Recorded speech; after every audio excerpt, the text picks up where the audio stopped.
It tells you a little bit about what Reiki is. Reiki is made up of 2 Japanese kanji, or calligraphs, or pictures. Rei is the first one. Rei means anything that is more spiritual, anything that is unknown, anything that comes from a higher power. We believe that the energy is not ours. We believe we work with our helpers, with our guides, with the energy of the universe. The second word is Ki, K-I. Well, you may be very familiar with the Chinese version of this called Qi. Qi is the energy that goes through the body, that is the universal life force energy that animates absolutely everything. If you didn't have Qi, you wouldn't be able to move.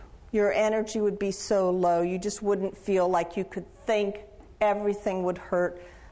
What we do is we work with the energy of the universe to bring in healing, primarily through our hands. Now, I mentioned that this is about 4,000 years old.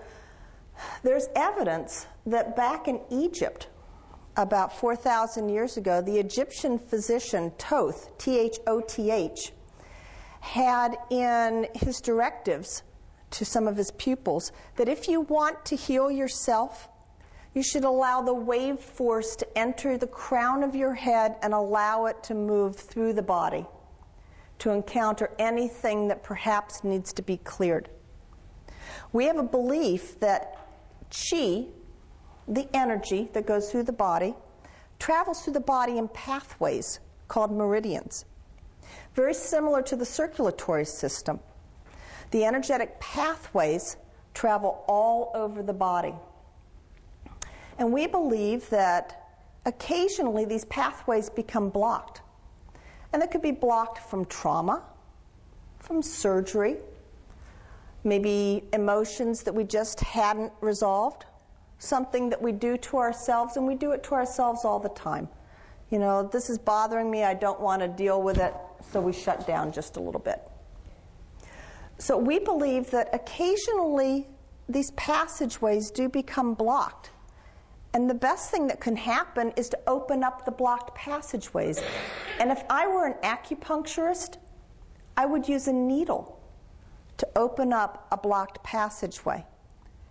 That's what acupuncture is. It is nothing more than finding where the blocked passageway is and inserting a needle in that exact location, just like removing a beaver dam. You open up the blocked passageway, energy flows through. We do exactly the same thing as an acupuncturist, only we use our hands. It is not invasive at all. We touch with no more than the weight of a nickel. It's only 5 grams of pressure. And if you feel what 5 grams of pressure is, if you were to put a nickel, say on your hand or the back of your arm, you'd see you almost couldn't feel it at all. So what we do is through very, very gentle, light touch, just barely skimming the body.